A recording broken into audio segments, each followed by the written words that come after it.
and on your side. WBRC Fox 6 News starts with breaking news. This was something the Holloway family has been looking forward to for 18 long years. The opportunity to address the man who admitted to killing their daughter. But again, a developing scene, a chaotic one. If you're trying to get to and from home, you need to look for alternative routes. And right now, everybody is hurting. 32 injured, 4 dead still. People are going out of their way to pay their respects. Take a look behind me. Several coming out today, days after the mass shooting. Placing ornaments like these are going to go on this Christmas tree for the next month to show that their loved ones are far from forgotten. But this is unfortunately an all too familiar problem. Let's show you the video of what occurred just a few days ago. A real-time look at what's going on in your community, or in this case, or in my case, I should say, in the back of the newsroom. Now, the city really working to curtail exhibition driving. Their latest effort includes putting portable speed strips out like these. Nor do they expect a tornado, an EF3 tornado at that, to tear apart their lives, to tear apart their property. And today we've got trees upwards of 60 feet tall, ripped up from the ground. The damage is extensive. And this may finally be the sun setting on electronic bingo in Jefferson County. And that's because the damage you see behind me, it was a powerful reminder of the wrath and fury of Mother Nature. But take a look at this site right here. I'm going to zoom in. I'm going to get behind the camera. You can see a large portion of the exterior back wall on Morris Avenue has fallen out. We're working to get you some more information on the case a lot of you have been talking about this week. Disturbing accusations of abuse inside the Walker County Jail. I want to warn you, some of the images and video from this case can be disturbing, but lawyers argue the leaked surveillance video and pictures show some of the abuse and neglect they say led to Tony Mitchell's death on January the 26th. Our Tristan Ruppert is live now with what else he found digging through that lawsuit today, Tristan, and finding more information about what they say went on behind those closed bars. That's right, Jonathan, and the Mitchell family attorney now sharing some insight with us. Additionally, he's calling this case the worst case of inmate abuse he's ever seen. And again, we want to warn you before you view this next report, there are images and videos that you would consider disturbing. Attorney John Goldfarb says if not for former corrections officer Karen Kelly, this case would have been buried with Tony Mitchell. Goldfarb is also representing Kelly in court and claims the Walker County Sheriff's Office fired her for leaking surveillance video and images in this case. In a statement he shared with us on Wednesday, Goldfarb states, quote, "There needs to be a federal statute requiring bystanders to report inmate abuse and providing statutory whistleblower protection to those who do." In the complaint, Goldfarb stresses the circumstances make it look like Mitchell was placed inside the freezer as punishment. Again, at this time, there's no proof that Mitchell was placed inside a freezer unit. A doctor's note from the complaint states, quote, "I am not sure what circumstances the patient was held in incarceration, but it is difficult to understand a rectal temperature of 72 degrees Fahrenheit and 22 degrees centigrade while someone is incarcerated in jail.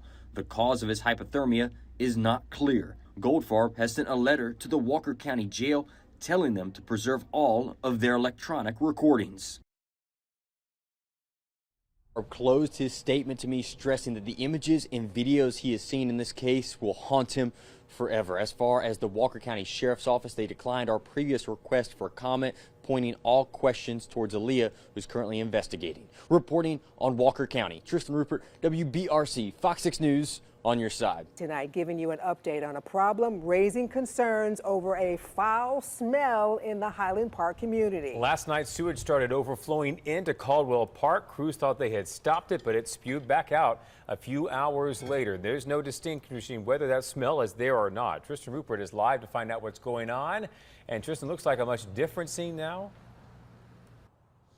That's right, Jonathan. Really not only a much better looking, but a significantly better smell. And so many people wrote into us, and so many people walked by this popular park with questions. Jefferson County crews were out today working to answer the questions, and they seem to have found the issue or what caused the overflow in the first place. They believe it was a combination of grease buildup and several rags that were blocking one of the main lines here in Caldwell Park.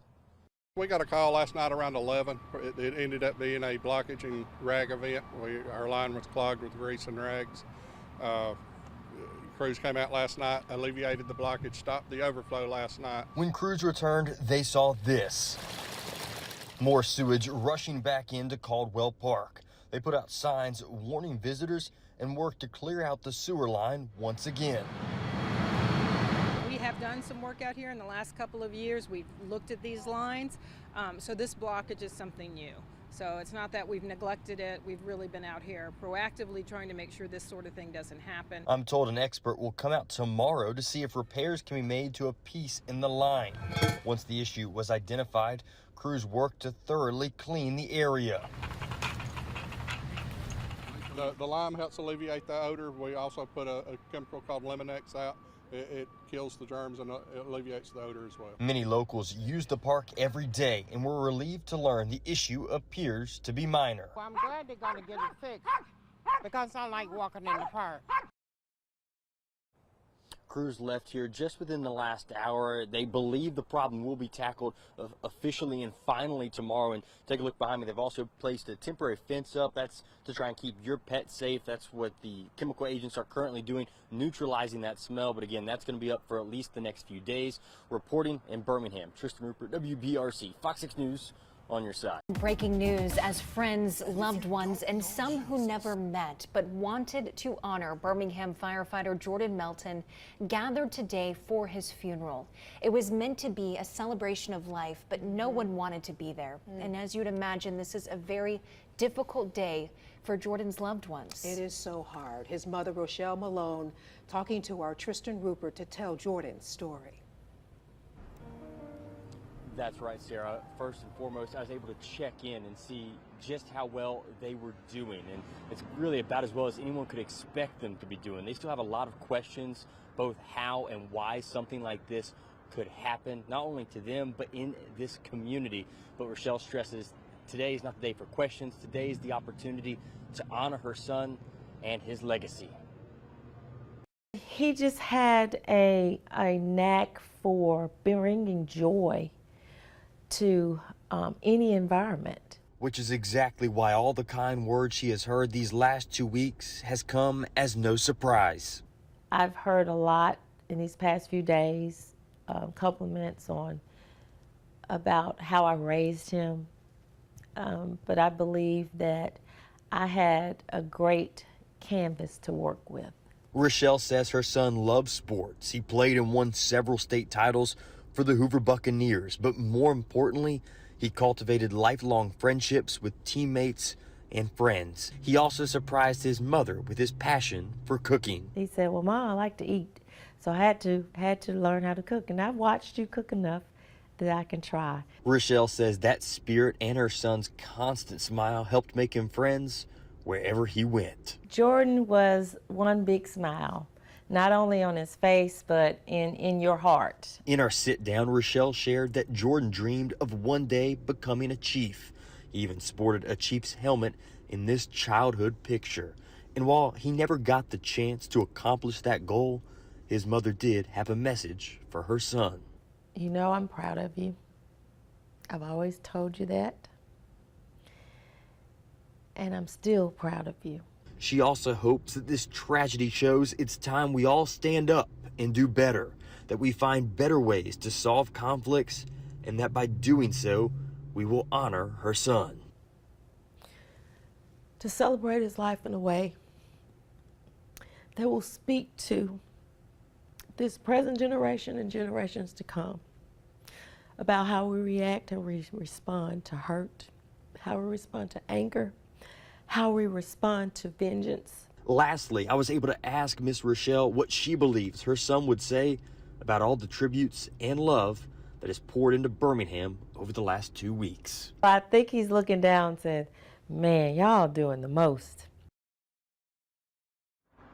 To which of us right here in the Magic City would say, Jordan, you are more than worth it. Reporting in Birmingham, Tristan Ruppert, WBRC, Fox 6 News, on your side.